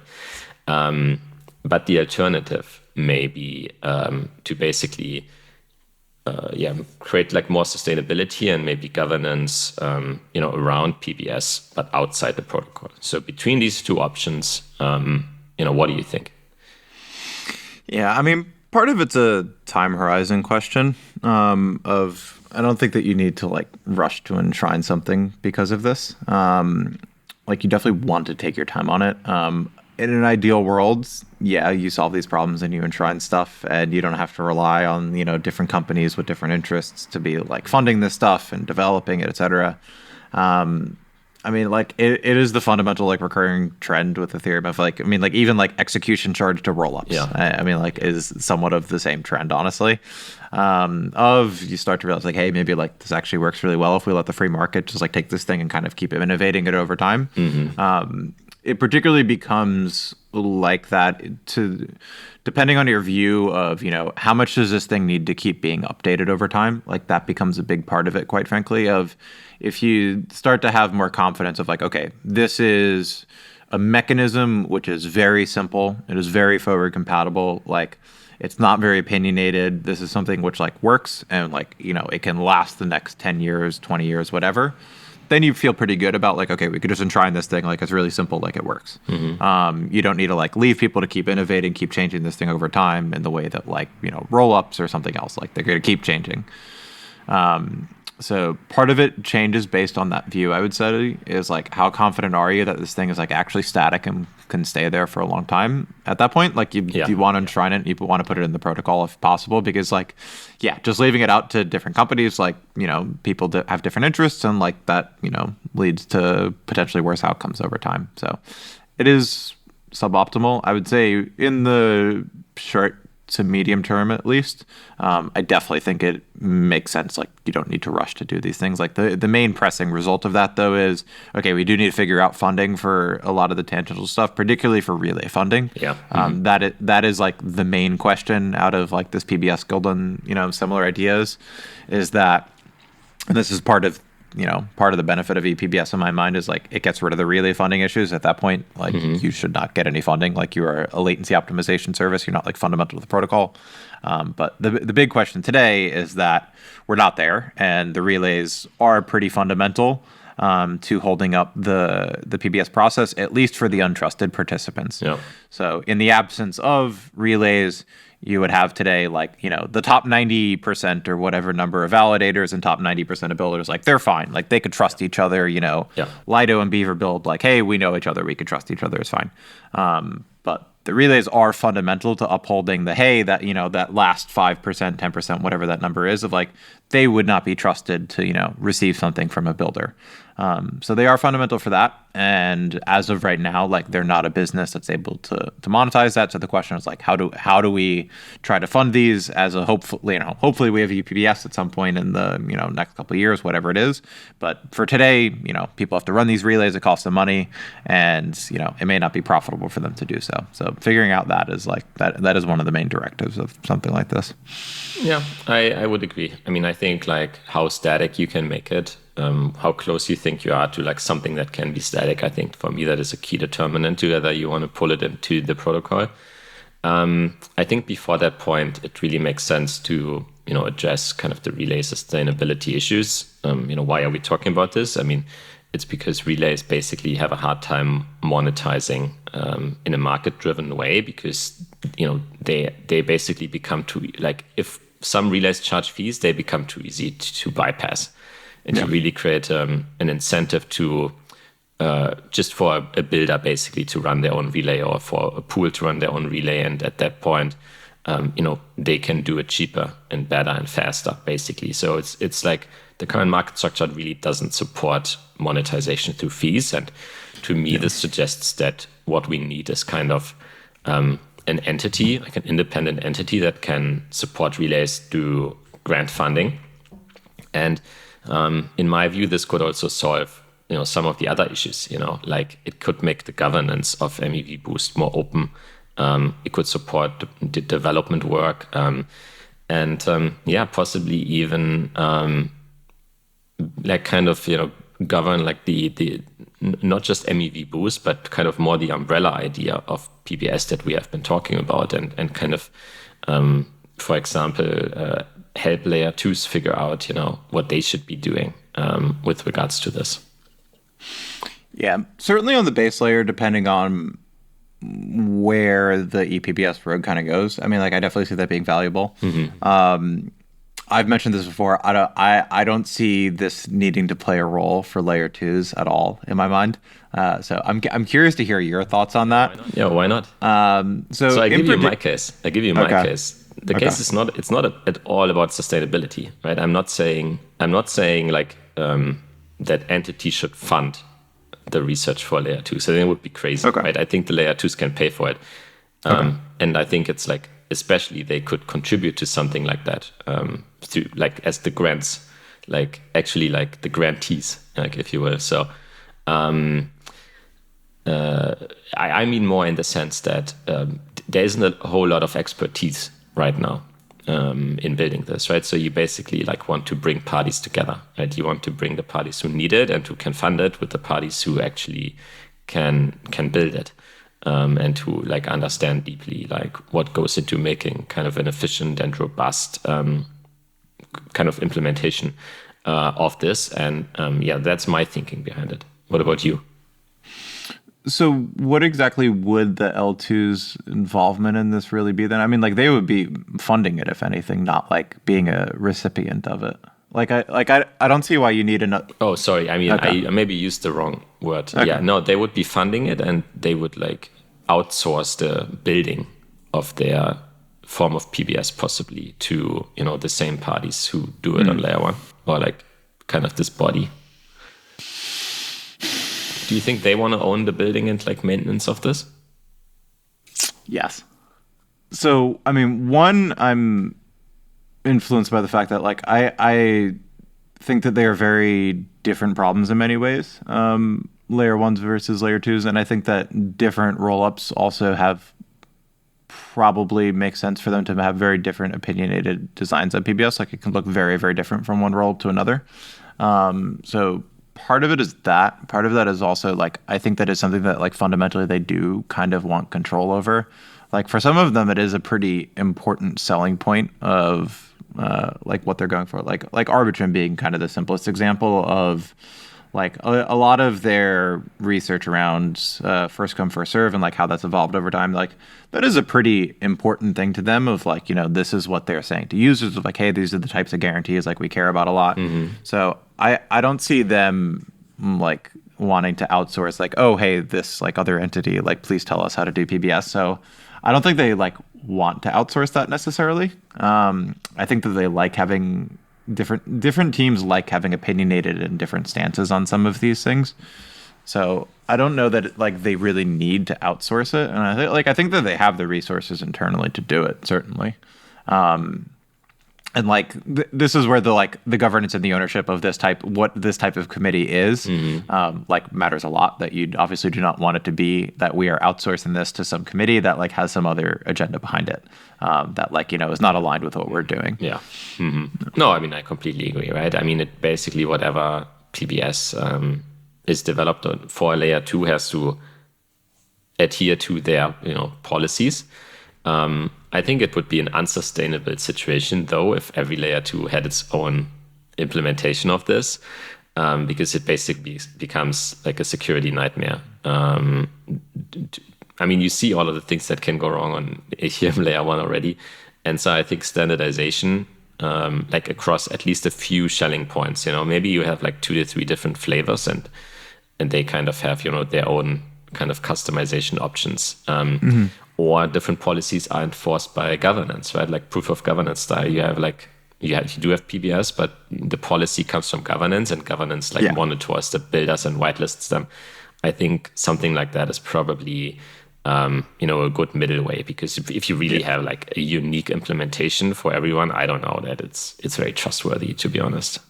Yeah, I think what you described there is kind of where I more likely envision it happening is like there are going to be standards within the different verticals of like you start to see this already with like Optimism talking about the super chain and the law of chains, where each chain within that super chain can have meaningful flexibility to we can have different sequencer designs across them, like maybe you do use the shared sequencer, maybe you don't, different flexibility within that, but that there are certain approved standards of like, hey, you have to abide by this if like you want to be part of this ecosystem. And certain opinionated decisions around something like PBS or allowable sequencer designs is something that you could certainly see falling within there, where hey, within this like Optimism superchain, like here are the things that like are acceptable and like these are approved, governance stamped of like this works, we approve of this, like this works really well. Similarly for like the Optimism, for the Arbitrum kind of stack and like the polygons and the Starknets and so on, like within each of those verticals, I would imagine like that core team is doing a lot of research of like, hey, here are the approved things that like we think work really well. It makes it very easy if you want to spin up a new chain within that ecosystem, because I agree if literally every single chain out there has to do this, like it's insane, it's impossible. My guess is like there are a few basic standards that like may look different from one ecosystem to the next, where like for the Arbitrum one, I mean, for example, of like they are still pursuing some variation of first come first serve, whether it's like time boost or whatever, and that is going to look very, very different versus if you do you slap something like MEV-Boost on another rollup ecosystem. So I think there will be like certain standards across different ecosystems like that may be useful in different places. Yeah, it's also very important to have standards on the builder side for what it's worth, right? Because if you're designing this, then you want basically to make it as easy as possible for builders to join, and you want them to have the same basically interface that they have to other rollups. especially in a like cross-domain world, right? Because like a lot of your value basically comes from getting access to the same, or making it easy for the same block builders to build your chain that may also build Ethereum, Optimism, Polygon, Arbitrum, whatever. And so I think really there's a huge incentive for standardization of these interfaces. And I mean, that kind of almost gets us to the vision for Suave, and like why you want like a shared mempool, why you want a shared block building layer. And in particular on that, like as you start to think of like, okay, particularly in this future, say that there are many rollups, and they each have some variation of PBS or something that looks similar to it. Who are the builders across these ecosystems? I think we probably agree that like we're already in a pretty far from optimal state of like what the builder market on Ethereum looks like, where you have like 2 or 3 entities that build the vast majority of blocks. What is that going to start to look like when we start to talk about like, okay, now we have a bunch of different rollups, and what's the builder market on rollup number 42 going to look like? It's probably not going to be like, oh, it's 1,000 different people who are like perfectly competitive with each other. I would be rather surprised if that's what it looks like. For sure not. And like you start to realize like, okay, like there's a lot of effort being put into Ethereum today, and already it's like quite imperfect. Like where does that equilibrium end up?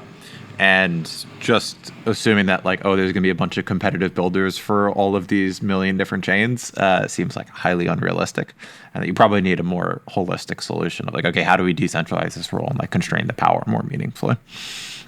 So on the point of censorship resistance, John, we are seeing a lot of proposals around giving basically proposers more agency, right? Whether it's through inclusion lists or MEV-Boost Plus or PEPC, and also like in MEV-Boost itself now there's some min-bid, I believe, which is a feature that basically lets you build a block locally unless the value of the block that you can get from the builder market exceeds a certain value, and that value you can configure. So you can basically say, let me build the top 70% through MEV-Boost and like the bottom 30% locally, right?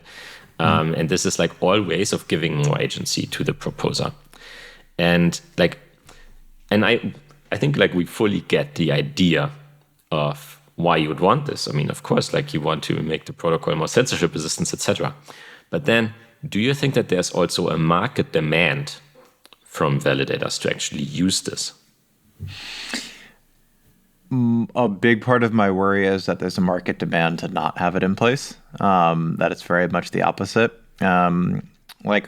So much of the discussion, particularly early on with ideas like inclusion lists and MEV-Boost Plus, proposer suffixes, was this trade-off between wanting to give back proposers agency and like trying to kind of keep them dumb of like, hey, we want to have statelessness, we want to be compatible with these things where like they don't have to enforce these things. I think at this point, I pretty confidently feel that the bigger trade-off is realistically just on a like potentially practical, like legal and regulatory side of things. I don't think that most people want to like have the agency thrown on them, like, hey, you're the person who enforces censorship resistance of all of these things. Where like and it's difficult for anything like Ethereum to ever design itself around like trying to guess at like the current estimation of what regulations in a given jurisdiction are. Like you don't want to be designing based on, oh, I as a validator think that like maybe this is okay legally to do. Like the practical reality is like so much of crypto regulation is like it's incredibly unclear what the guidance is. But it is a very practical, simple point of like, it is very possible that a lot of validators are going to be uncomfortable saying, hey, like, I'm going to enforce that. I'm going to put all of these, OFAC transactions in there. Like, there are a reason that relays and builders are understandably, like, personally uncomfortable doing that.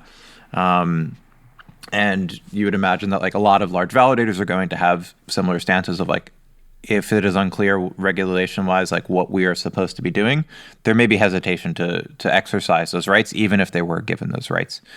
So, like, that is a meaningful kind of fear of mine of like, is that there's an assumption that if we give proposers the tool to enforce censorship resistance, that they will use them. And it's like a lot of the other concerns around it was like, oh, is it, they have to be altruistic to use something like an inclusion list. Like they don't make money by doing it. I don't really think that's a concern. Like it's very negligible, those kind of incentives. It is entirely, are people going to feel legally like comfortable doing this when like there isn't really upside to them? So that is a meaningful question to in my mind. And that is why I've continued to increasingly be interested in the more like privacy side of things of various forms of encrypted mempools, where it is the much more encompassing solution of providing the censorship resistance while also giving absolutely everyone plausible deniability effectively throughout the entire supply chain.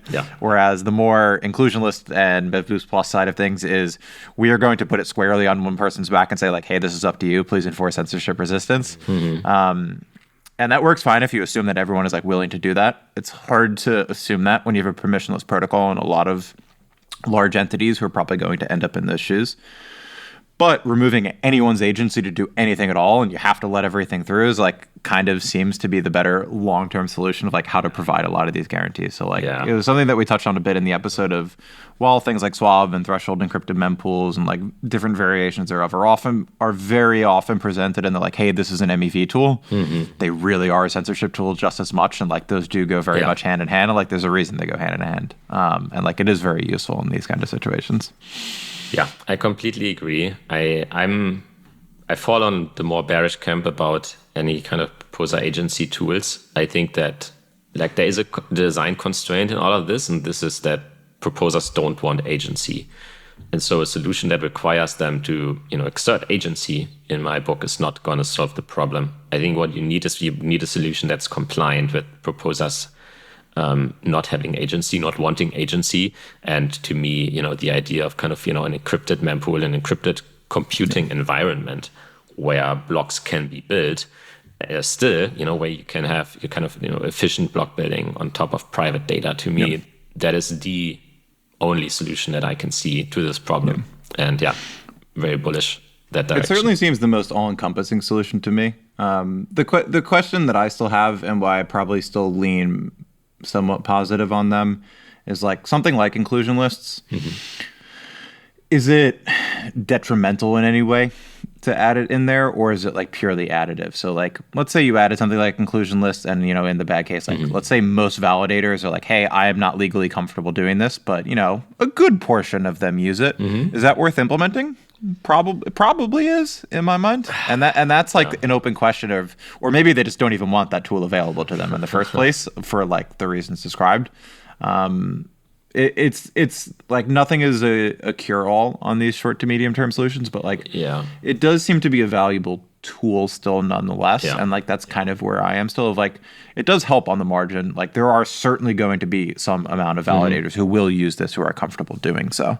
I would agree. And like, where is it worth it? Like, what is the tipping point of where it's worth it? Is like, that's what's kind of that's tougher. I would agree. I mean, the solution to censorship is probably a patchwork of different options that all work together, that are used by different parties based on kind of their risk preferences. And I mean, I don't think inclusion lists hurt in any way. I don't think they will be used heavily, but you can argue the same thing for something like min-bit in MEV-Boost, right? I mean, that's also a fair amount of, it's not a big amount, but it's like a sufficient amount of the network who use this, right? And then you can say maybe, for a system like Ethereum, that's okay, like to kind of give it the properties that it does, that like at any point, like a sufficient number of validators should mine your transaction. It doesn't need to be the case that all of them have to mine it, all the time. And I think if you're really trying to target kind of, the latter option, it's probably unfeasible. You're probably going to run your head against the wall. And I think like it's like pragmatism, I guess, over ideology. It's like a good final word to wrap it up, which is like, I think this is really the whole idea around PBS, right? That like PBS really is like the win of pragmatism and like realism about market forces over ideology. Yeah, I will strongly agree on that. I love that as a final note. Jon, it's been a pleasure. Likewise. took the long road to get this done after 5 or 6 tries in a month or so. But apologies to the audience. We'll hopefully be quicker on the next episode. But it's a lot of fun. Thanks for joining us today. As always, nothing we say here is investment or legal advice. The views expressed by the co-hosts are their personal views alone. Please see our podcast description for more disclosures. If you enjoyed this episode, please feel free to subscribe and share it on Twitter. Thanks and goodbye.